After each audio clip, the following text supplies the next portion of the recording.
नमस्कार विद्यार्थी मित्रांनो, इयत्ता 12वी साठी पहा सेक्शन 3 रायटिंग स्किल असतं.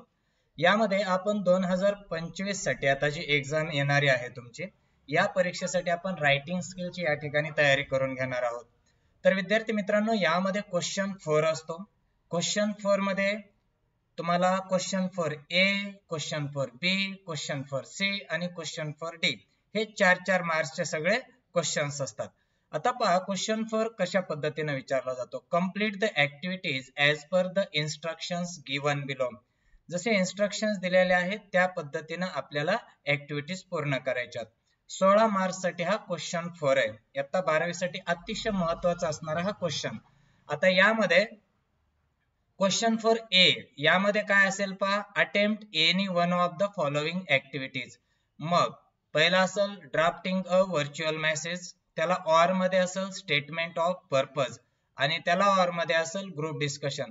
म्हणजे ह्या तिन्ही पैकी आपल्याला एकाचा आन्सर लिहायचा आहे आणि त्यासाठी आपल्याला 4 मार्क्स आहेत. ह्या तिन्ही पैकी एक. तसंच तुम्हाला क्वेश्चन 4 बी यामध्ये तिन्ही पैकी एकाचा आन्सर लिहायचा आहे. क्वेश्चन 4 सी त्यामध्ये तिन्ही पैकी एकाचा आन्सर लिहायचा आहे आणि क्वेश्चन 4 डी यामध्ये तुम्हाला असेच 3 ऍक्टिव्हिटीज दिलेले असतील त्यापैकी एकाचा आन्सर लिहायचा आहे. तर पहा क्वेश्चन 4 ए जो असतो यामध्ये ड्राफ्टिंग व्हर्च्युअल मेसेज. काय करायचं, आता तयारी करतानाच आपल्याला आपण एक फिक्स करून ठेवायचं की यापैकी तिन्ही पैकी आपण काय लिहिणार आहे. आता क्वेश्चन 4 ए मध्ये ड्राफ्टिंग अ व्हर्च्युअल मेसेज हे सगळ्यात सोपं जातं लिहायला. 50 शब्दांमध्ये आपल्याला आन्सर लिहायचं असतं.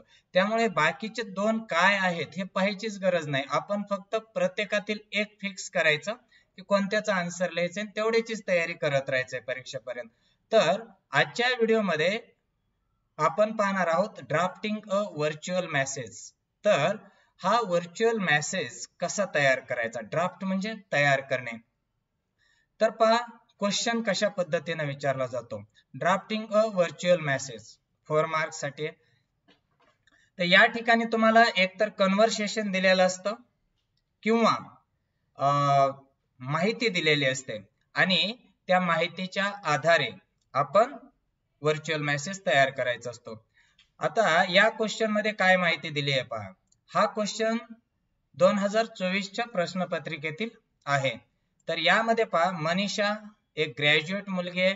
Mrs her college bus. तर तिच्याकडून कॉलेजची बस मिस झालेली आहे. मग her father has gone for regular morning walk. तिचे वडील आहे हे मॉर्निंग वॉकला सकाळी गेलेत. She needs his bike to appear for the entrance test. आता बस नसल्यामुळे तिला काय करायचंय, बाईक घेऊन जायचंय वडिलांची, कारण तिला एंट्रान्स टेस्टला जायचं आहे. बाईक म्हणजे दुचाकी. Draft a virtual message in about 50 words that she would write to her father. तर तुम्ही व्हर्च्युअल मेसेज तयार करायचा आहे. जो व्हर्च्युअल मेसेज कुणासाठी असणार आहे, ती तिच्या वडिलांना लिहिणार असणार आहे. तर पहिल्यांदा 2-3 गोष्टी लक्षात ठेवायच्या.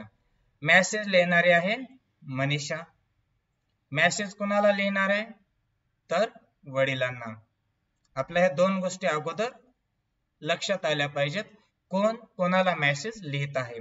आता ह्या 2 गोष्टी क्लिअर झाल्या. मनीषा ही जी मुलगी आहे ग्रॅज्युएट गर्ल, आता ही मनीषा तिच्या वडिलांना मेसेज लिहिते. एवढं क्लिअर आहे. आता पहा, या क्वेश्चनचे आन्सर लिहिताना खालील मुद्दे लक्षात घ्यावेत. पहिलं, सुरुवातीस डेट लिहावी. सुरुवात कशाने करायची, डेटनं. त्यानंतर डेटच्या एक्झॅक्ट समोर वेळ लिहायची, किती वाजता मेसेज लिहिला जातोय. त्यानंतर ज्या व्यक्तीस मेसेज लिहायचा आहे त्याचे नाव कुठं आलं पाहिजे, डेट आणि टाइमच्या खाली. मग इथं ती मनीषा कुणाला मेसेज लिहिते, तर फादर, तर त्यांचं नाव. मग डिअर पप्पा, डिअर डॅड वगैरे लिहिता येतं. त्यानंतर बॉडी ऑफ द मेसेज, एकंदर मेसेज काय लिहिणार आहे, तो टोटल मेसेज. त्यानंतर शेवटी खाली लेफ्ट हँडला लिहायचं name of the writer. Writer कोण आहे ह्या मेसेजची, तर ती आहे मनीषा. मनीषा मेसेज लिहिणार आहे, तिचं नाव खालच्या कडीला येईल. आणखी काय महत्वाचं, महत्वाचे तेच लिहायचंय. नवीन माहिती स्वतःहून ऍड करायची नाहीये. इथं जी माहिती दिली त्यावर आधारितच व्हर्च्युअल मेसेज लिहायचा आहे. त्यानंतर ग्रॅमॅटिकली करेक्ट सेंटेन्सेस लिहायच्यात. काय होतं जर ग्रॅमॅटिकली करेक्ट सेंटेन्स नसेल तर कधी कधी त्याचं मिनिंग व्यवस्थित निघत नसतं. म्हणून ग्रॅमॅटिकली करेक्ट सेंटेन्सेस लिहायचे, सिंपल लँग्वेज यूज करायचे, हे लक्षात ठेवा. मार्किंग स्कीम काय, कॉन्टेंट एकंदर काय माहिती लिहिली तुम्ही त्यासाठी 2 मार्क्स आहेत. सिक्वन्स एका सिक्वन्स न लिहिलंय का यासाठी 1 मार्क आहे. आणि तुम्ही किती व्यवस्थितरित्या grammatically correct sentences, easy language यासाठी 1 मार्क आहे. असे टोटल यासाठी 4 मार्क्स आहेत. तर पहा एकदा क्वेश्चन एकदा डबल आपण रीड करूया. मनीषा ग्रॅज्युएट गर्ल आहे. मिसेस हर कॉलेज बस, तिची कॉलेजची बस मिस झाली आहे. हर father has gone for regular morning walk. आता तिचे वडील मॉर्निंग वॉकला गेले, त्यामुळं हिच्याकडे एवढा वेळ नाही की वडील येण्याची वाट पाहत बसेल, त्यामुळं ती मेसेज लिहून ठेवते. का, शी नीड्स हिज बाईक म्हणजे तिच्या वडिलांची bike to appear for her entrance test. तिला तिच्या एंट्रन्स टेस्टला अपियर व्हायचंय म्हणजे प्रेझेंट राहायचंय आणि त्यासाठी तिला ह्या दुचाकीची गरज आहे जी वडिलांची आहे. आणि त्यासाठी काय करायचंय, व्हर्च्युअल मेसेज तयार करायचंय 50 शब्दांमध्ये. ह्या गोष्टी क्लिअर झाल्या.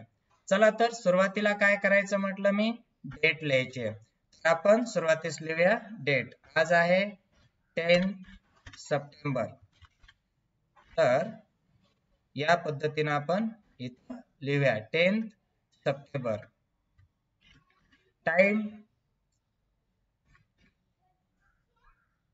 7 AM लिहूया, 7 AM हा झाला time.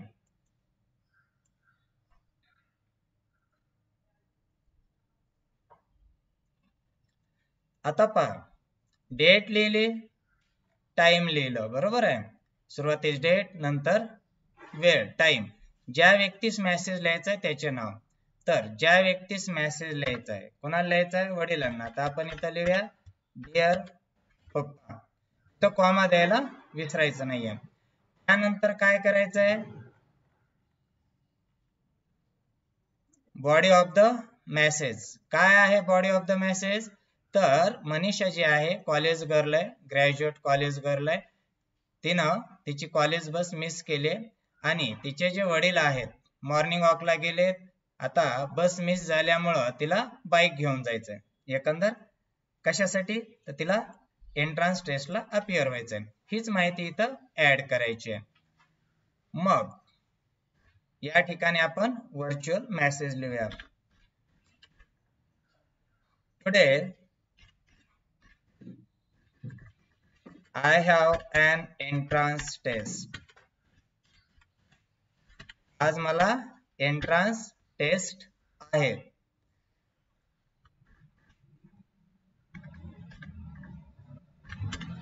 वेकअपचं second form woke up. I woke up late. मी उशिरा उठले. काय झालं त्याचं पर्यावसन कशामध्ये झालं, and missed द कॉलेज बस. आणि त्यामुळे काय झालंय, कॉलेज बस मिस झालेली आहे. आता पहा या ठिकाणी ते वडिलांना सांगते I have an entrance test, मी उशिरा उठले, कॉलेजची बस मिस झालेली आहे. आता ती सांगेल reason, I have to appear for an entrance test. मला एंट्रन्स टेस्टला उपस्थित राहायचं आहे. किती वाजता ते लिहून टाका. एक्झॅक्ट आपण लिहूया at 9 o'clock. at 9 o'clock 9 वाजता असं आपण गृहीत धरूया. I have to appear for an entrance test at 9 o'clock. त्यावरूनच आपण इथलचा टाइम लिहितो या ठिकाणी, है ना.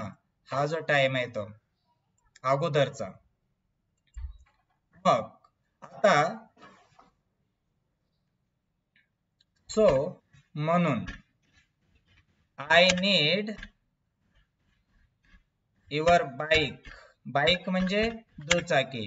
I need your bike त्यासाठी to reach for an entrance test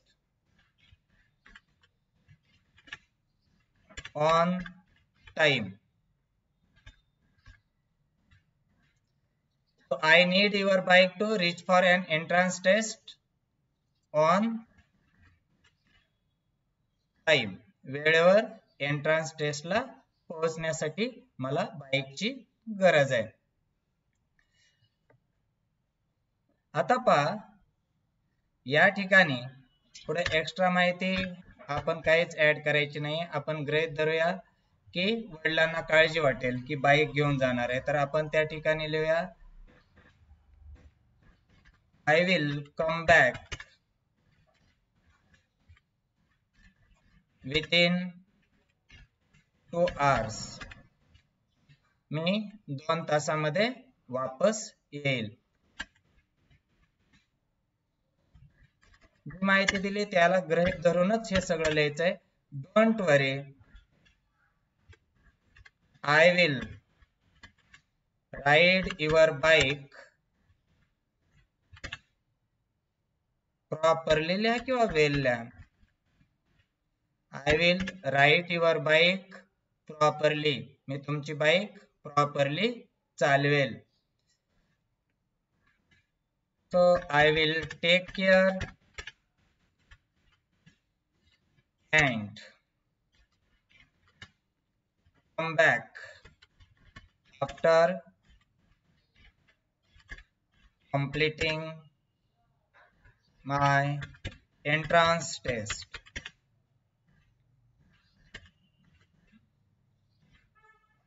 एवढं लिहिलं. हा झाला बॉडी ऑफ मेसेज. आता इथं हे सगळे जे एकंदर मेसेज लिहिणारी व्यक्ती आहे ती कोण आहे? मनीषा. एवढं लिहायचंय. That's all. आणि यासाठी आपल्याला 4 मार्क्स. हे फक्त प्रॉपरली लिहिण्याचं काम आपण करायचं आहे.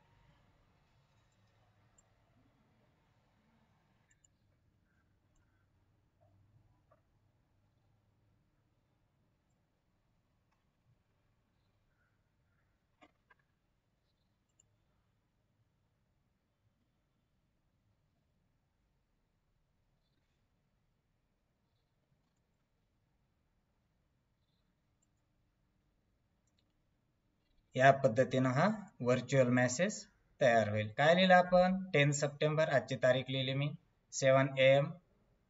डिअर पप्पा. तारीख, त्यानंतर वेळ, त्यानंतर ज्याला मेसेज लिहायचा आहे त्या व्यक्तीचं नाव, त्यानंतर body of the message. Today I have an entrance test. I woke up late and missed the college bus. I have to appear for an entrance test at 9 o'clock. So I need your bike to reach for an entrance test on time. I will come back within 2 hours. Don't worry, I will ride your bike properly. I will take care and come back after completing my entrance test. आणि जी व्यक्ती message लिहिते त्या व्यक्तीचं इथं नाव. या पद्धतीनं हा message एकंदर आपण लिहायचा आहे. तर विद्यार्थी मित्रांनो, तुम्हाला चांगल्या प्रकारे आयडिया आलेलीच असेल की व्हर्च्युअल मेसेज जो आहे तो कसा लिहायचा असतो. तर स्टेप बाय स्टेप आपण सर्व क्वेश्चन सॉल्व्ह करणार आहेत. तुम्ही हा व्हिडिओ जर आवडलाच तर लाईक करा, शेअर करा, सबस्क्राईब करा. धन्यवाद विद्यार्थी मित्रांनो.